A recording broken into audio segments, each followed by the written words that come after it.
method. I will explain a few methods now. First, comparable uncontrolled price method, that is CUP.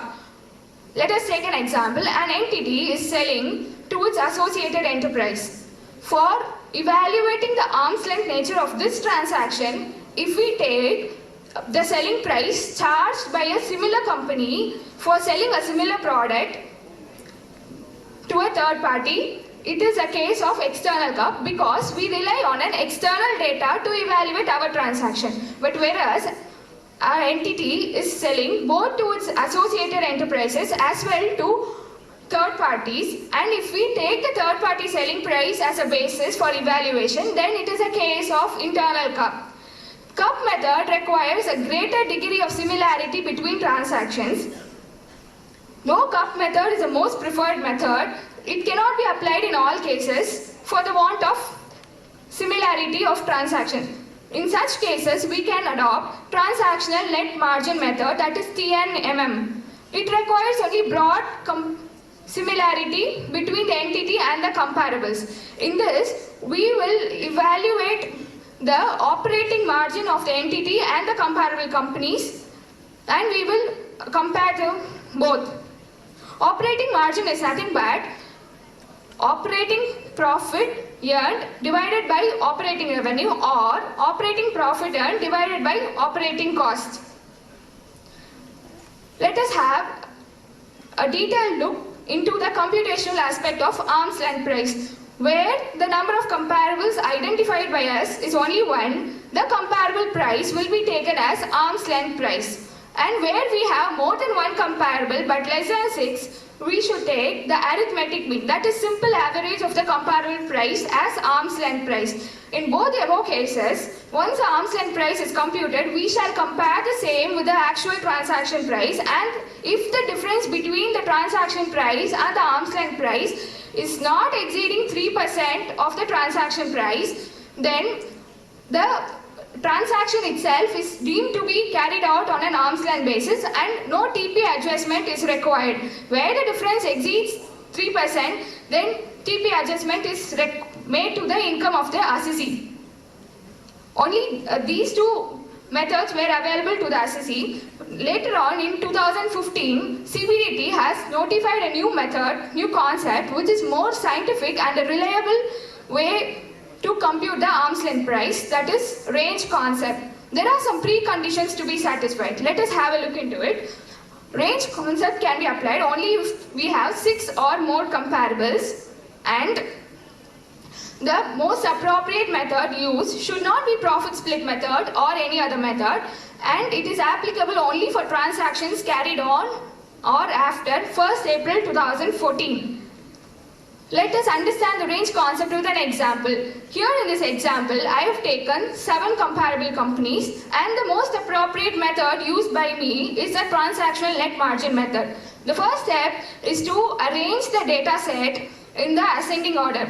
You can see that I have arranged the operating margin of the companies in ascending order, right?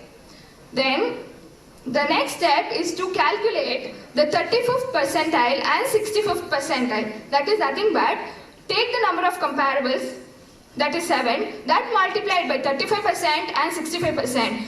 The resulting number should be rounded up. It shouldn't be rounded off. It should always be rounded up to the higher number. Thereby we get 3 and 5. Then look for the value corresponding to 3 and 5 from the table, which is 8.67 and 14.12.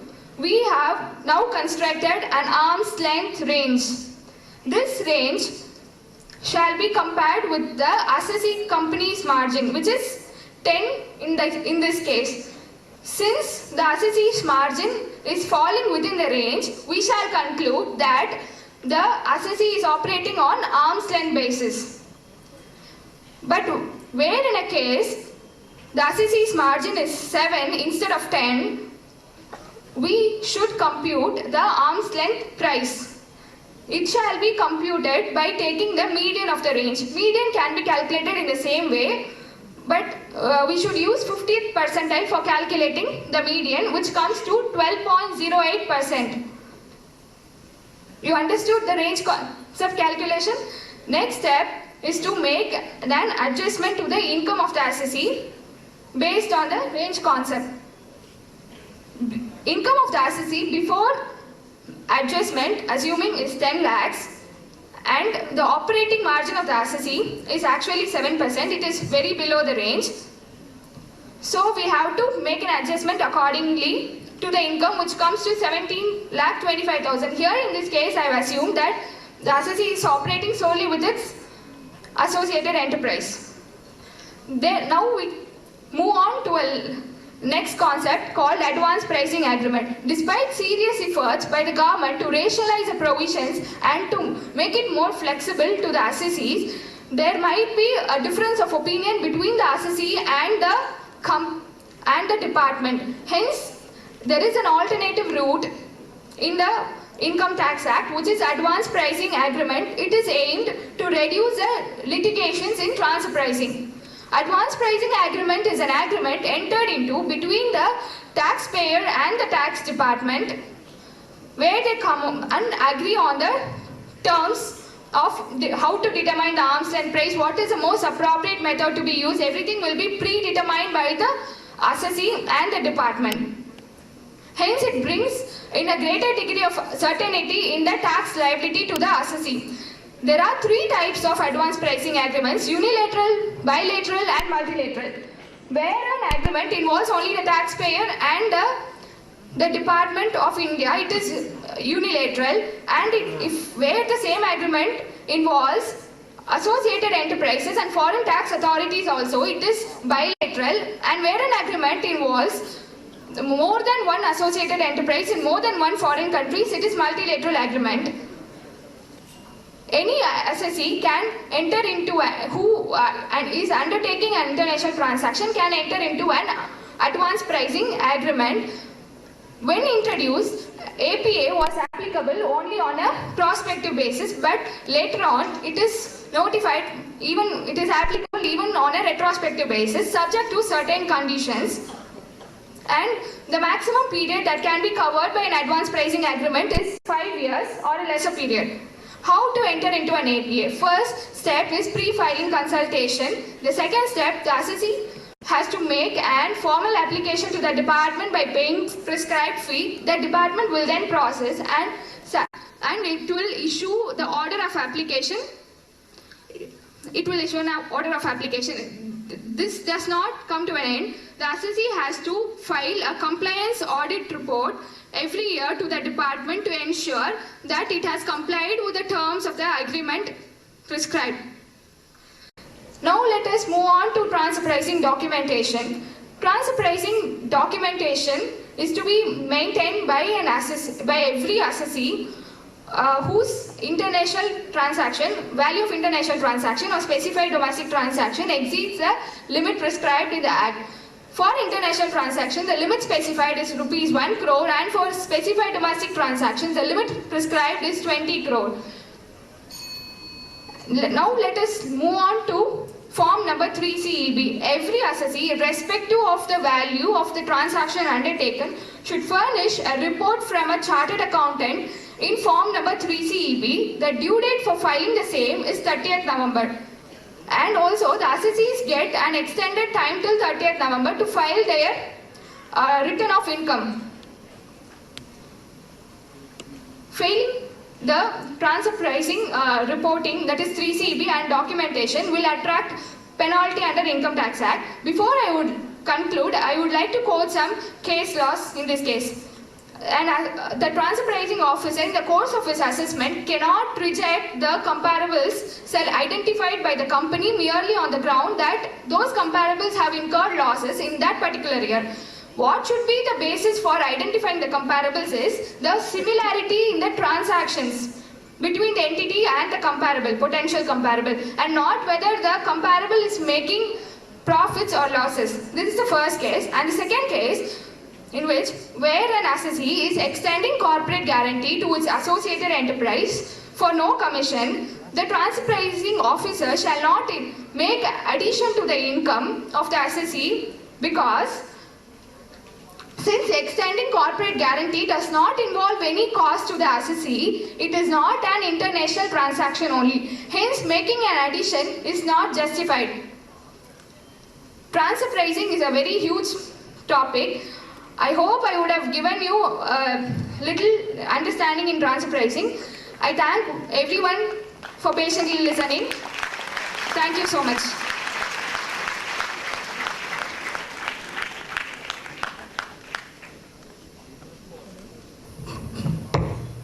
So in the second year of articleship, first you should be complimented for first taking up this topic. For which we are giving you a big hand. It's impossible for anybody within 20 minutes to do a justification of the topic. I think you have done a reasonable effort. I think don't worry about it. Now it's very, very tough because we have been involved with dealing with department officials the last 14 years. When the most experienced officer they share, we are waiting for a day where we are transferred from TP to some other place. So because that is something which is very, very technical and very, very vast, I think you did a fair and a good job. Fantastic. Yes. So when I was thought I should share some 5 or 10 minutes, the SICA's organizer was saying. So as my friend was talking about interest under 201(1)(a) at the rate of 1% and 1.5%, what is the period for which you have to calculate? That has not been mentioned by him. What do you think is the period? First for non-reduction. Go ahead, yes. As already somebody has decided.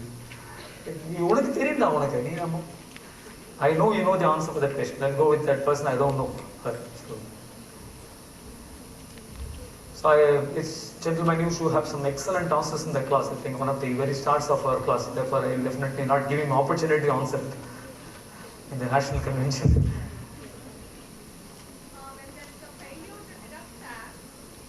I think you are having the mic and still I think. Go ahead. So when there's a failure to deduct tax and the rate of interest is 1%. So the date of deduction, I mean the period for which the calculation should be is from the date on which it ought to have been deducted up to the date of deduction. And in case of where the tax is deducted and not remitted to the government at the rate of 1.5%, which is the rate of interest, then the period for calculation is date of deduction to the date of payment. Just an extension of this particular point. I should have deducted on 31st of May. I am deducting on 1st of June. I should have deducted on 31/5. I deducted on 1st of June. When should I make a remittance of this? I should have deducted on 31st of May. I deduct only on 1st June. Now when should I remit? 7th of July. I make the payment on 8th of July. See, I should have deducted on 31st of May. I deduct on 1st June. I remit on 8th July. Now, what is the rate of interest and how to calculate interest? Now, just a very interesting thought process only. See, my friend ran through briefly the provisions of TDS. Now, when you come to the real life, you know how TDS is going to be very seriously TDS. One point is that if you don't deduct TDS, there is also going to be a disallowance under 40I or 40IA or 48 which is even more a severe consequence. Now, take this interest. This is how the income tax department computer makes the calculation. Go ahead, I'll first listen to you, then I'll tell you how it is calculated. You said date of deductibility, date of deduction, right?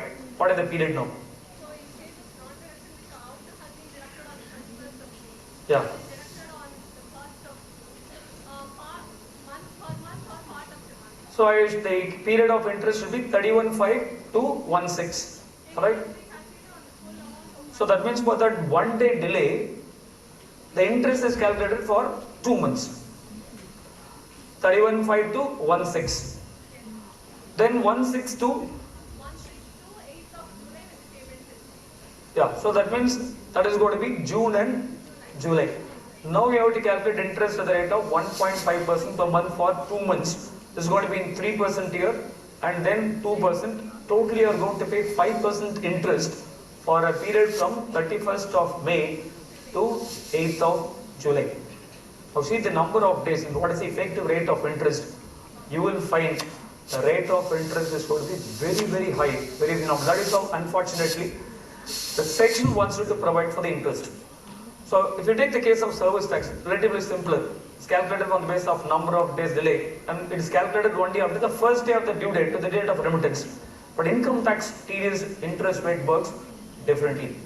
So in fact, we had a very interesting issue that possibly I'll conclude because I've been sounded by my friends.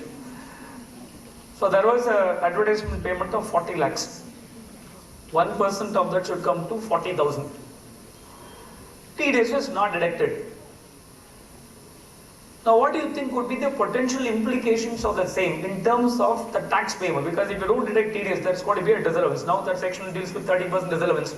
When we had this particular case, the disallowance was 100%.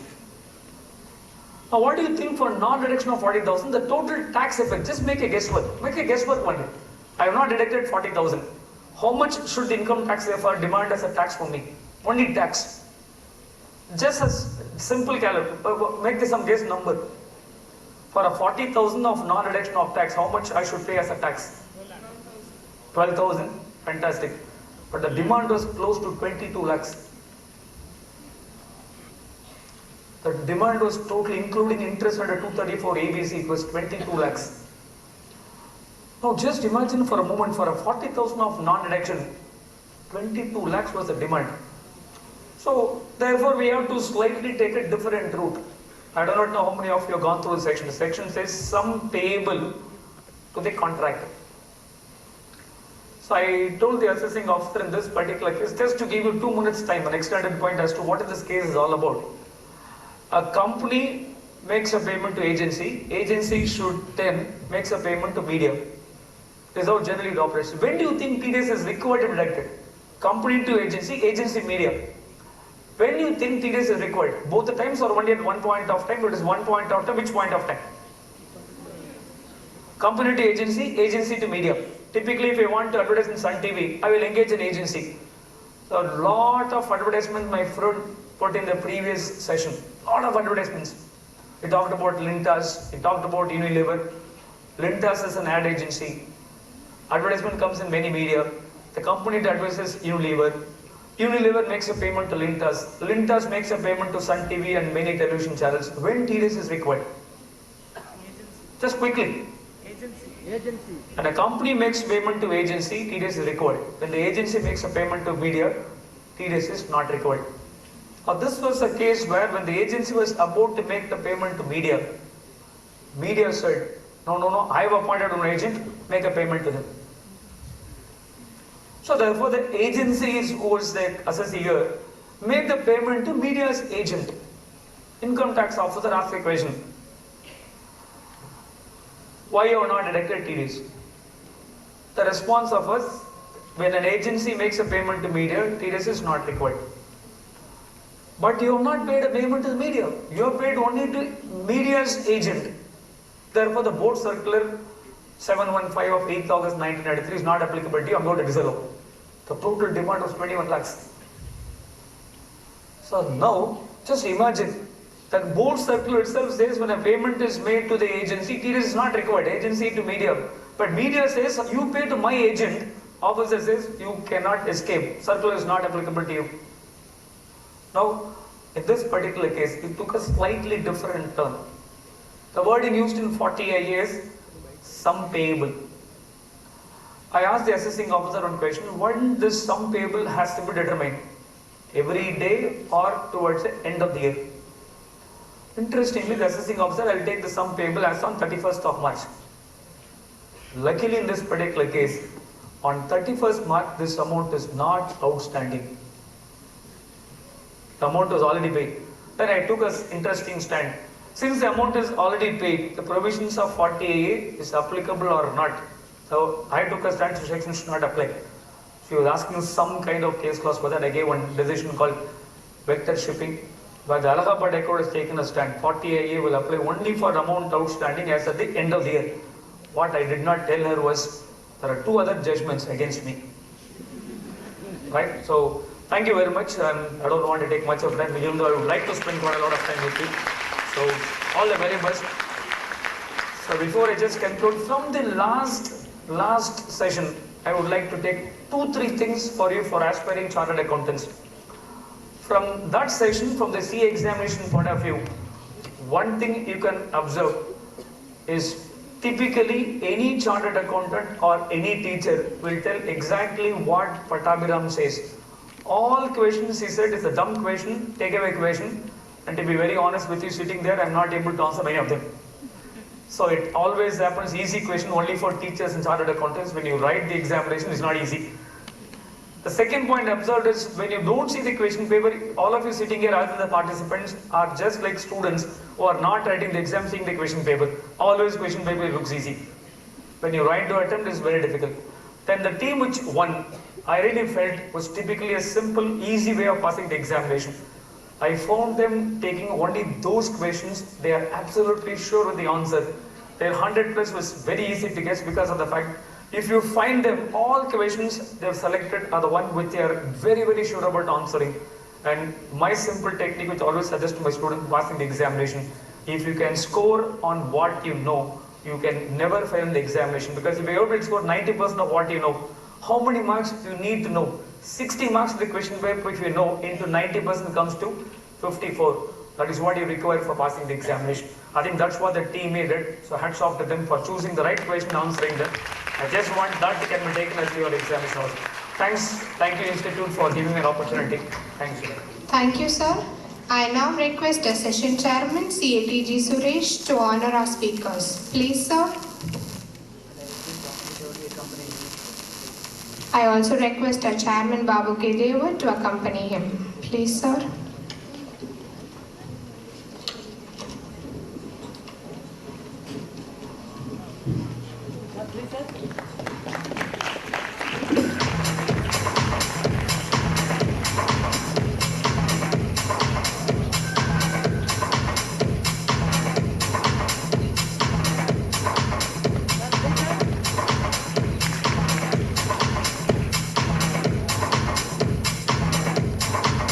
Thank you, dignitaries.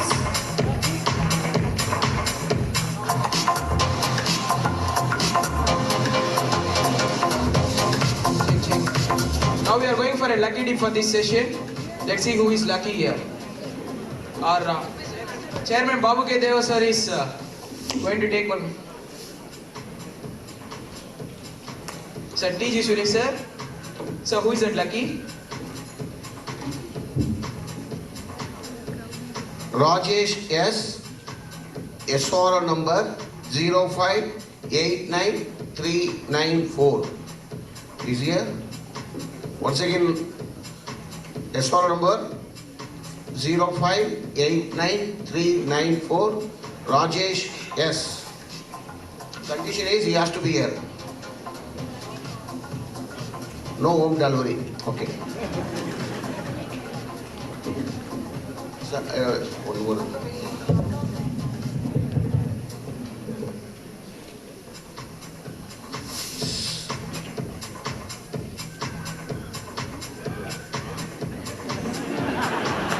Searching J. SOR number 0563864. Coming up. Okay. Where? Jump. Friends, today evening we have culture program. You know that from Karnataka, Andhra, Tamil Nadu, Kerala, all students are performing their state's culture. Not only that, film songs also, because I know that you like that. We are making amazing program. You can watch and tell us.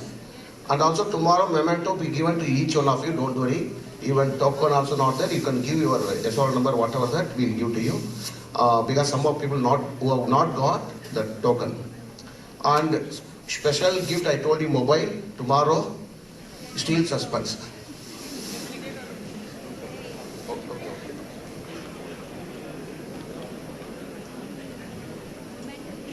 Excuse me everybody, one paper slip like this is given. This is a coupon given to collect the memento tomorrow in the evening. Provided if you attend this session tomorrow only it will be given. It will not be given to your friends or any relatives or somebody. If you are here tomorrow, it will be given. This is a paper coupon given to collect the memento for your information. And don't throw it out. Don't say I lost it. Sachin.